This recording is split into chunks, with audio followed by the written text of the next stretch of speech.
Assalamualaikum warahmatullahi wabarakatuh. Alhamdulillahirrahmanirrahim. Pada kesempatan yang baik ini, mari kita belajar dan diskusi bersama pada mata kuliah statistik. Untuk subbab yang akan kita pelajari pada pertemuan ini yaitu berkaitan dengan tabel dan grafik. Tujuan secara umum yang harus dikuasai oleh mahasiswa yaitu mahasiswa diharapkan memiliki pemahaman yang memadai tentang teknik analisis deskriptif dalam penelitian bahasa dan sastra Indonesia. Adapun tujuan secara khusus setelah mempelajari modul ini, mahasiswa diharapkan dapat menyusun satu tabel distribusi frekuensi atau ini berupa distribusi frekuensi tunggal dan distribusi frekuensi bergolong. Dua, mahasiswa mampu menyusun grafik berupa histogram, poligon, dan ogif. Untuk tujuan khusus nomor 3 dan 4 akan kita pelajari pada pertemuan berikutnya.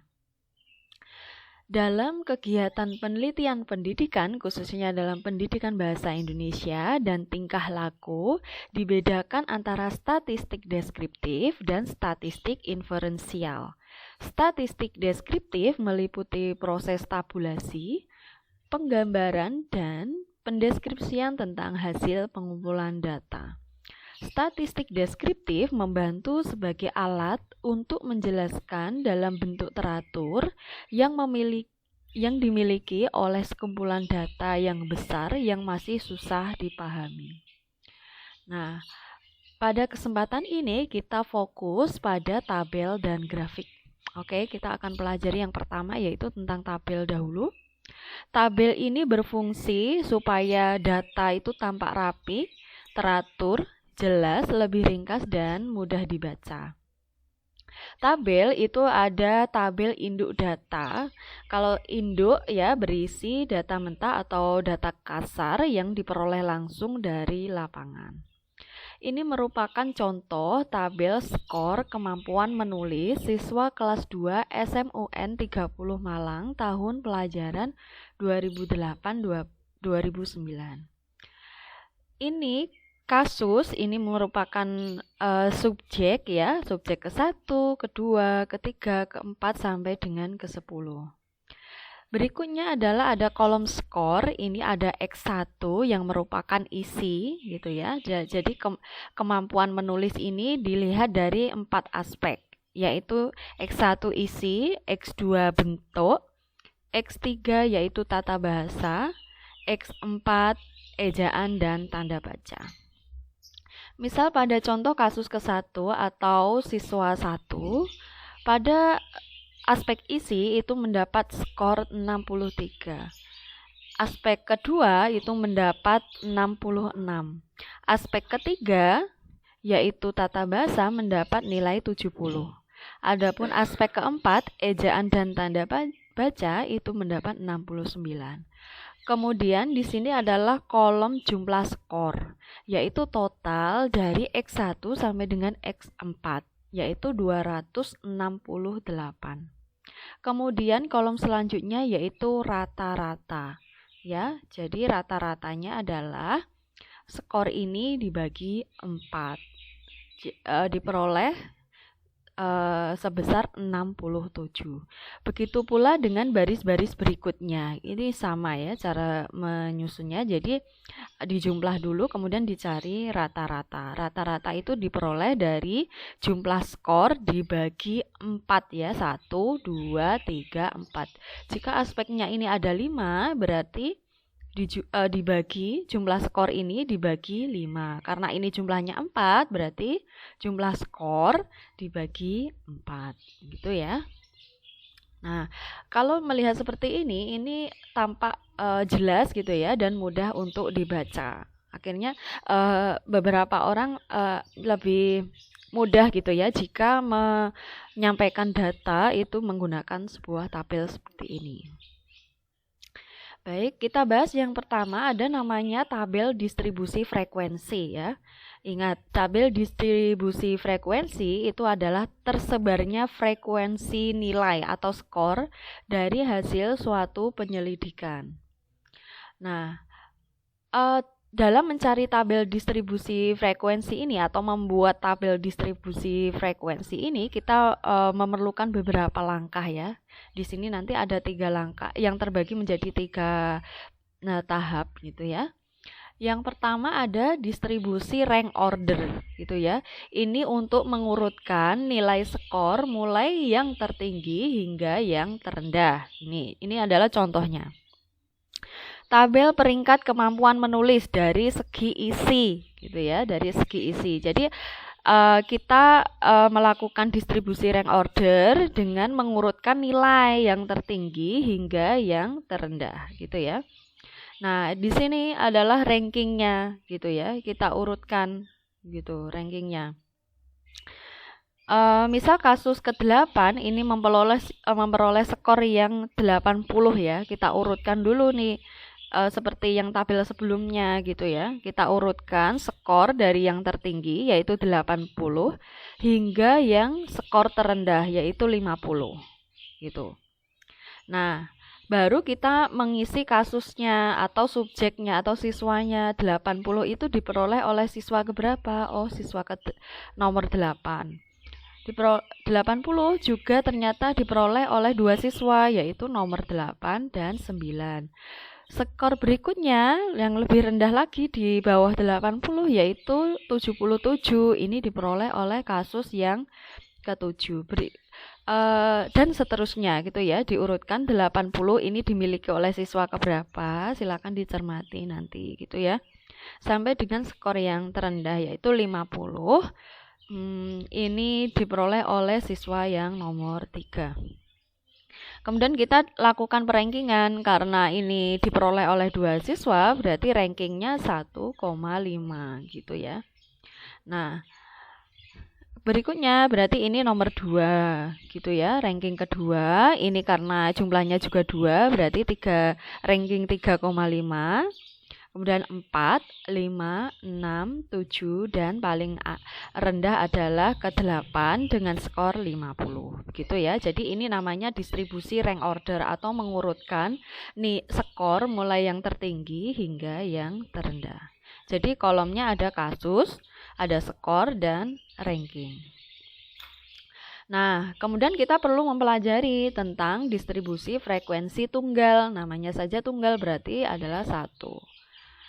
Distribusi frekuensi tunggal ini semua nilai atau skor dicatat sebagaimana adanya kecuali untuk nilai atau skor yang berharga sama.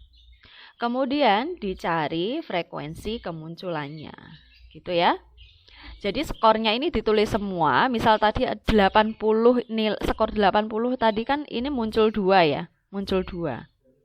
Nah, kalau di frekuensi tunggal itu hanya ditulis satu saja skornya gitu ya. Begitu pula dengan angka 70 ya. Maaf, ini 70. Ini 70 juga skornya ada yang mendapatkan 2, berarti kalau di frekuensi tunggal itu ditulis 1 saja. Jadi saudara, di frekuensi tunggal ini hanya menuliskan skor-skor yang muncul saja gitu ya. Jika ada skor yang kembar atau yang berharga sama, maka ditulis 1 gitu ya. Baru F ini adalah frekuensi atau jumlah atau frekuensi kemunculannya, jumlah kemunculannya, berapa kali muncul gitu ya. Nah, misal 80, oh ini diperoleh oleh 2 siswa, berarti ditulis 2. Skor 77 ini diperoleh oleh 1 siswa, berarti ditulis 1. Nah, skor 70 juga diperoleh oleh 2 siswa, berarti ditulis 2. Begitu juga seterusnya, 65 di frekuensi kemunculannya adalah 1 sampai dengan nanti skor 50 ini muncul adalah 1. Gitu ya. Ini namanya distribusi frekuensi tunggal. Gitu. Mudah ya. Untuk frekuensi tunggal kita hanya mencari jumlah kemunculannya saja. Ada juga namanya tabel distribusi bergolong. Ini apabila rank terlalu besar. Nah, ini agak kita perlu perhitungan ya untuk menentukan apakah ini tabel distribusi bergolong atau tidak. Ini adalah contoh ya, tabel distribusi frekuensi kemampuan membaca siswa kelas 1 SMPN 43 Malang.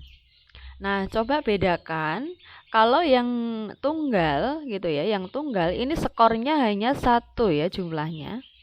Nah, kalau distribusi bergolong gitu ya, ini skor yang ditulis ini ada intervalnya, ada ringnya gitu ya. Ada ring di sini antara 99 sampai 105. 50 sampai 56 gitu ya. Misal skor 99 sampai 105 itu diperoleh oleh 2 siswa. Skor 92 sampai 98 ini diperoleh oleh 1 siswa. Begitu juga seterusnya hingga yang terakhir yaitu skor 50 sampai dengan 56 itu diperoleh oleh 1 siswa. Nah, kenapa kok diperlukan ring seperti ini ya? Berikut ini merupakan penjelasannya ya. Baik, ini merupakan tata cara untuk menentukan apakah data yang saudara peroleh itu merupakan distribusi frekuensi tunggal atau distribusi frekuensi bergolong gitu ya. Distribusi frekuensi ini adalah penyebaran nilai-nilai atau skor-skor dari suatu hasil penyelidikan. Nah, kita belajar nih cara menyusun tabel distribusi frekuensi tunggal atau kita sebut dengan DFT.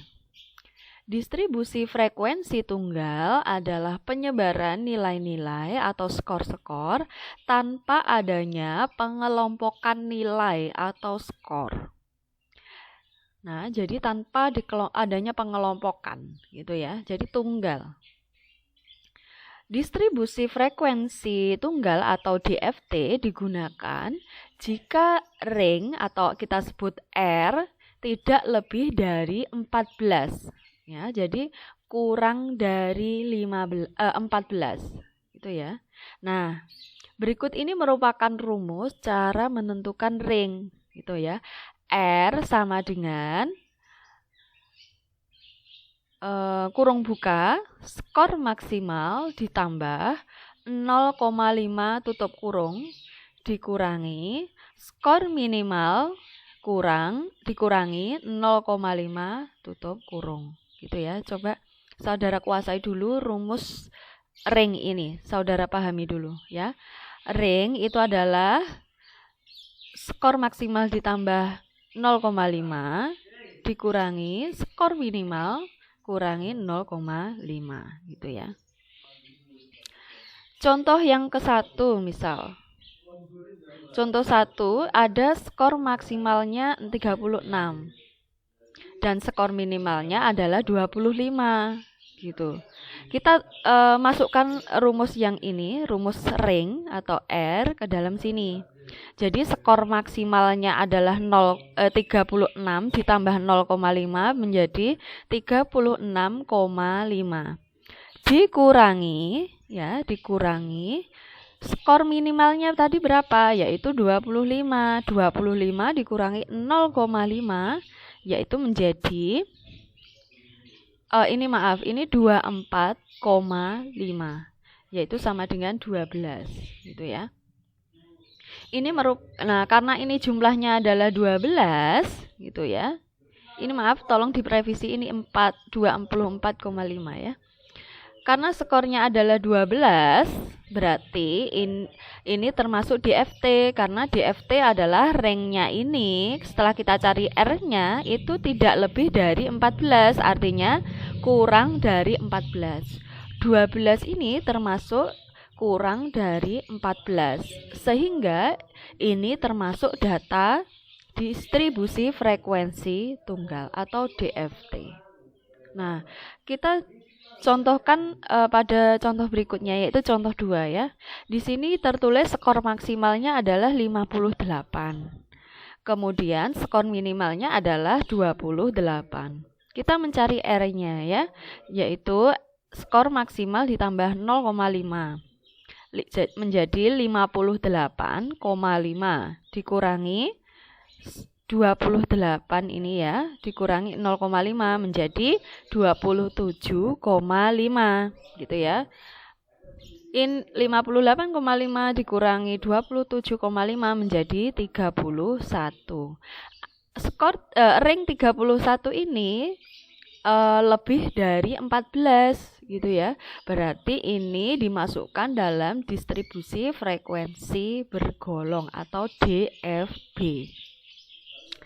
Begitu ya. Jadi langkah pertama, ini masuk dalam distribusi frekuensi tunggal atau distribusi frekuensi bergolong, itu kita perlu mencari range-nya dulu gitu ya. Sehingga kita ketika membuat tabel, kita akan bisa menentukan arah, ini DFT, berarti kita menggunakan tabel DFT seperti ini gitu ya.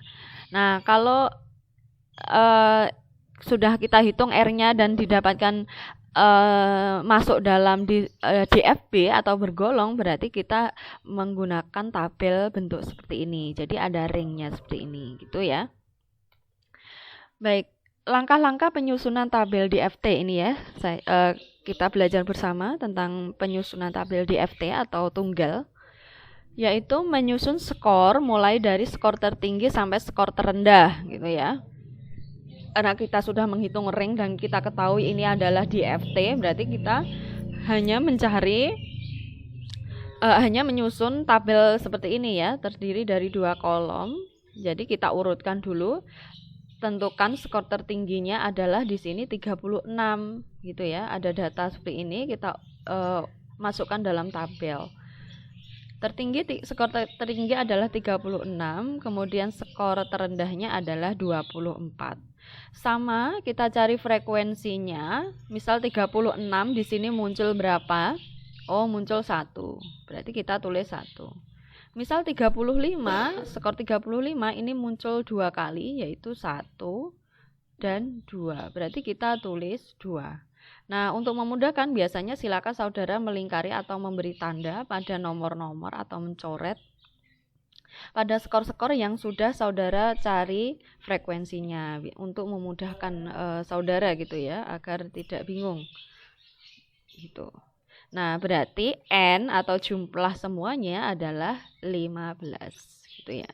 Jadi total dari frekuensi ini adalah disebut N, yaitu 15. Silakan dihitung ya, jumlahnya 15. Nah, sekarang kita akan belajar DFB. Ini agak ada perhitungan gitu ya untuk mencari DFB. DFB atau distribusi frekuensi bergolong adalah penyebaran nilai-nilai atau skor-skor dengan mengadakan pengelompokan nilai atau skor tersebut. Jadi ada pengelompokan nih karena R-nya ini lebih dari 15 gitu ya. Atau dari DFB digunakan apabila R itu lebih dari 15 itu. Oke, sekarang langkah-langkahnya ya. Yang pertama, kita menentukan rentangan atau ringnya. Kita rumus R-nya tadi ya. Silakan dilihat kembali rumus R. Kemudian yang kedua, menentukan jumlah kelas interval gitu ya. Rumusnya adalah K ya. K itu adalah kelas interval sama dengan 1 ditambah 3,3 log N. Nah, hasilnya itu silakan dibulatkan ke atas. Misal 37,6 berarti silakan dibulatkan ke atas menjadi 38 begitu ya. Kemudian yang ketiga, menentukan lebar kelas interval gitu ya, atau kita sebut I interval ya, lebarnya. I ini rumusnya adalah R atau ring dibagi jumlah kelas interval atau K. Jadi R ini R ya dibagi K gitu ya. Hasilnya itu dibulatkan ke atas atau ke bawah, diusahakan ganjil. Begitu ya. Diusahakan ganjil. Baik, langkah keempat yaitu menentukan titik permulaan interval. ada 4 cara ya. Maksudnya menentukan titik permulaan interval itu begini. Kita menentukan yang 99 ini dari mana gitu ya. Tuh. Ya, jadi kita menentukan titik awal untuk membuat rentangan skor gitu ya. Ini kita dapat menggunakan 4 cara. Yang pertama adalah memakai skor terendah. Jadi skor terendahnya ditulis terlebih dahulu di paling atas. Atau cara kedua yaitu memakai kelipatan besarnya gitu. Atau cara ketiga yaitu memakai suatu bilangan yang titik tengahnya merupakan kelipatan besarnya I. Besarnya I ini. Atau cara keempat yaitu memakai bilangan praktis. Nah, lebih gampangnya saudara saya sarankan menggunakan opsi yang pertama yaitu memakai skor terendah. Baru kalau sudah bisa menentukan skornya terendah, saudara menyusun kelas-kelas interval sesuai dengan I yang telah ditemukan. Jadi misal I-nya tadi ketemu 5 gitu ya. I-nya 5, berarti misal skor terendahnya 35, berarti interval jaraknya ini adalah 5. Berarti 35, 36, 37, 38 dan 39. Itu rentangnya gitu ya. Rentangnya. Kemudian mentalis data. Dan yang terakhir menghitung frekuensi atau F-nya tiap-tiap kelas interval gitu ya. Begini contohnya. Misal di sini skor terendahnya adalah 10 ya. Skor terendahnya adalah 10. Nah, 10 ini kan kita sudah menentukan I ya, intervalnya. Coba kita cek ini intervalnya berapa. Dari 10 yang hitungnya 10, 11, 12, 13, 14, 15, 16. Jadi ada 7. Intervalnya adalah 7. Interval itu adalah rentangan dari 10 ke 16. Ini adalah jumlahnya 7. Begitu ya. Begitu juga seterusnya. Gitu ya. Jadi rentangan skor 10 sampai 16 itu diperoleh oleh 8 siswa. Gitu ya caranya menentukan ini, gitu ya. Baik. Oke, saya rasa saudara bisa belajar lebih lanjut di modul yang sudah tersedia gitu ya. Nah, sekarang kita masuk ke grafik ya. Kalau tadi kita belajar tentang tabel, yang kedua ini kita belajar tentang grafik. Distribusi frekuensi tidak selalu dapat memberi gambaran yang jelas mengenai pentingnya sifat-sifat nilai yang dikelompokkan. Oleh karena itu, perlu grafik untuk memperjelas. Langkah-langkah menyusun grafik yang pertama yaitu menentukan sumbu absis dan ordinat. Ini ya, sumbu ini X dan Y, biasanya kita menggunakan ini. Kemudian memberi nama masing-masing sumbu. Nah, yang bawah ini kita menggunakan skor dan yang atas itu menggunakan nama frekuensi. Dan yang ketiga, kita memberi skala pada sumbu. Di sini ya, kita beri skala, misal ini 35, ini 40, ini 45 dan lain sebagainya gitu ya. Begitu pula dengan frekuensinya. Ini 1, ini 2, 3 dan seterusnya gitu ya. Baru kita menggambar grafik sesuai dengan jenisnya. Ada 3 jenis grafik. Yang pertama adalah histogram. Histogram ini grafik berbentuk balok dengan dasar batas nyata dan frekuensi. Kemudian poligon, ini adalah grafik berbentuk garis dengan dasar, titik tengah, dan frekuensi. Yang C adalah ogive, ini adalah grafik berbentuk garis dengan dasar, batas nyata, dan frekuensi kumulatif. Itu ya, mari kita contohkan. Ini adalah contoh cara menyusun grafik. Kita menyusunnya berdasarkan tabel yang ada gitu ya. Jadi saudara membuat tabel dulu. Sesuai dengan data gitu ya. Kalau ini DFB berarti skornya berupa interval seperti ini gitu ya. Nah, seperti ini ada skor, ada kolom frekuensi, kemudian ada kolom batas nyata. Kolom batas nyata ini adalah interval tertinggi di baris ini, kemudian ditambah 0,5 menjadi 58,5. Ini 51, berarti batas nyatanya adalah 51,5. Begitu juga seterusnya, gitu ya. Kemudian titik tengah. Karena ini intervalnya harus ganjil, berarti kita akan melihat titik tengahnya berapa. Nah, interval 52 sampai 58 itu berapa intervalnya? 52, 53, 54, 55, 56, 57, 58. Ada intervalnya adalah berapa? 7 ya. Intervalnya adalah 7. Dari 7 interval ini gitu, saudara tentukan titik tengahnya, berarti angka yang ketiga gitu ya. Angka yang keempat gitu ya. Jadi 52, 53, 54 dan yang keempat adalah 55. Itulah yang menjadi titik tengahnya gitu ya. Jadi titik tengahnya adalah 55. Begitu juga nanti seterusnya. Jadi titik tengah dari interval ini, ambil aja angka yang tengah gitu. Kemudian frekuensi kumulatifnya gitu ya. Baik, selanjutnya kita buat histogram. Histogram bentuknya batang seperti ini gitu. Kemudian poligon bentuknya seperti ini, silakan dicermati. Kemudian ogive ya. Ogive di sini ada batas nyata ya. Jadi yang digunakan adalah batas nyatanya. Oke, baik, terima kasih.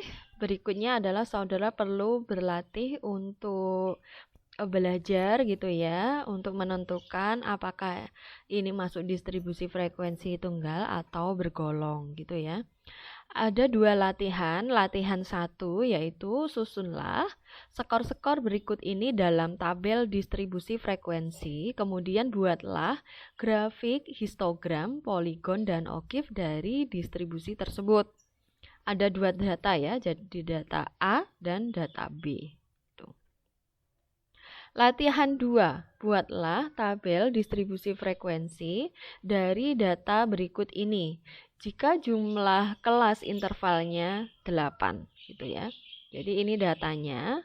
Kemudian saudara perlu membuat grafik histogram, poligon, dan ogive dari tabel distribusi frekuensi tersebut. Baik, terima kasih. Selamat mengerjakan dan melatih untuk menyusun tabel distribusi frekuensi. Baik, terima kasih. Assalamualaikum warahmatullahi wabarakatuh.